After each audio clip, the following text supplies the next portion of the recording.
Telangana BJP అయితే చాలా ఉత్సాహంగానే ఉంది రాబోయే లోక్సభ ఎన్నికలకు సంబంధించి. ఎందుకంటే బీఆర్ఎస్ పార్టీ ఎక్కడ పోటీలో లేనట్టుగానే చెప్తుంది బీజేపీ, అట్లాగే కాంగ్రెస్ కూడా. తెలంగాణ ముఖ్యమంత్రి రేవంత్ రెడ్డి అయితే ఒక అడుగు ముందుకు వేసి బీఆర్ఎస్కి ఛాలెంజ్ విసిరారు, ఒక్క సీట్ అయినా సాధించండి లోక్సభ ఎన్నికల్లోని. బీజేపీ మాత్రం ఇవేం పట్టించుకోకుండా తన గ్రౌండ్ వర్క్ తను చేసుకుంటుంది.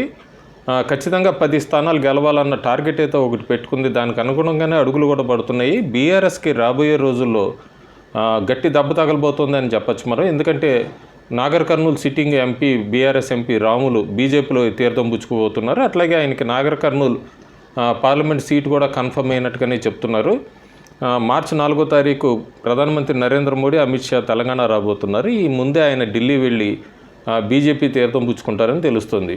అట్లాగే జహీరాబాద్కి సంబంధించి, వరంగల్కి సంబంధించి బీఆర్ఎస్ ముఖ్య నేతలు, అట్లాగే మాజీ ఎంపీలు కానీ సిట్టింగ్ ఎంపీలు వీళ్ళందరూ కూడా బీజేపీ తీర్థం పుచ్చుకొని ఉన్నారు రాబోయే రోజుల్లో అన్నది మనకంతున్న సమాచారం. మొత్తానికి అయితే బీఆర్ఎస్ని లోక్సభ ఎన్నికల్లో కూడా పూర్తిగా సైడప్ చేయాలని, కాంగ్రెస్ బీజేపీ మధ్య మెయిన్ ఫైట్ తీసుకురావాలన్నది బీజేపీ ఎత్తుగడలాగా ఉంది. ప్రాంతీయ పార్టీలన్నింటినీ కూడా పక్కకి తీసుకురావాలని.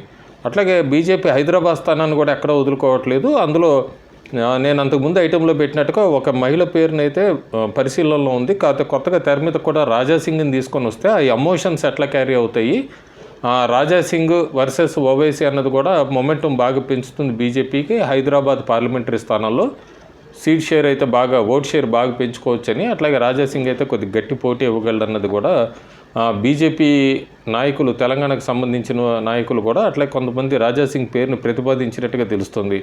మల్కాజ్గిరికి అయితే దాదాపు ఈటల రాజేందర్ పేరు కన్ఫర్మ్ అయినట్టుగానే చెప్తున్నారు. మల్కాజ్గిరి నుంచి ఈటల రాజేందర్ కూడా ఆయన అప్పుడే కార్యకర్తలతో ఆత్మీయ సమ్మేళనం అంటూ కూడా మొదలుపెట్టారు. కిషన్ రెడ్డి సికింద్రాబాద్ కన్ఫర్మ్ అయింది, కరీంనగర్ బండి సంజయ్ కన్ఫర్మ్ అయింది, నిజామాబాద్ ధర్మపురి అరవింద్ పేరు కూడా ఖరారైపోయింది.